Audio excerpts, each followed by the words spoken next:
স্বাগতম জানাচ্ছি আমার চ্যানেলে।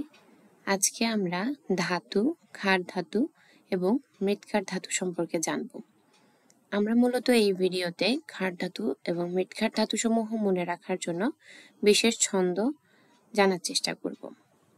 প্রথমে আমরা জেনে নেব ধাতুর সংজ্ঞা।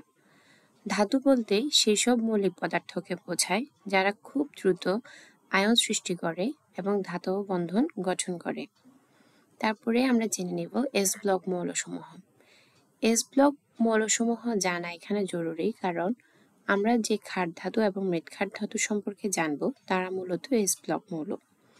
যে সমস্ত মৌলের সর্বশেষ ইলেকট্রন এস অরবিটালে প্রবেশ করে তাদেরকে এস ব্লক মৌল বলে। এস ব্লক মৌলগুলোর মধ্যে গ্রুপ 1 বা NS1 বিন্যাসের মৌলগুলোকে ক্ষার ধাতু বলা হয় এবং গ্রুপ 2 বা NS2 বিন্যাসের মৌলগুলোকে মৃৎক্ষার ধাতু বলা হয়। তারপরে আমরা চলে আসব আমাদের ক্ষার ধাতু সমূহ মনে রাখার জন্য একটি সহজ ছন্দ নিয়ে। আমাদের ছন্দটি হচ্ছে লিনাকে রুবি সাজাবে ফ্রান্সে। এখানে আমরা লি ধারা মনে রাখবো লিথিয়াম, না ধারা মনে রাখবো সোডিয়াম, কে ধারা মনে রাখবো পটাশিয়াম, রুবি ধারা মনে রাখবো রুবিডিয়াম, সাজাবে ধারা মনে রাখবো সিজিয়াম, ফ্রান্সে ধারা মনে রাখবো ফ্রান্সিয়াম। তারপরে আমরা চলে আসলাম মৃৎক্ষার ধাতু সমূহ মনে রাখার সহজ ছন্দ নিয়ে।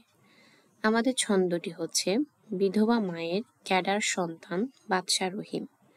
বিধবা দ্বারা আমরা মনে রাখবো বেরিলিয়াম, মায়ের ধারা মনে রাখবো ম্যাগনেসিয়াম, ক্যাডার ধারা মনে রাখবো ক্যালসিয়াম, সন্তান ধারা মনে রাখবো স্ট্রনসিয়াম, বাদশা ধারা মনে রাখবো বেরিয়াম এবং রহিম দ্বারা মনে রাখবো রেডিয়াম।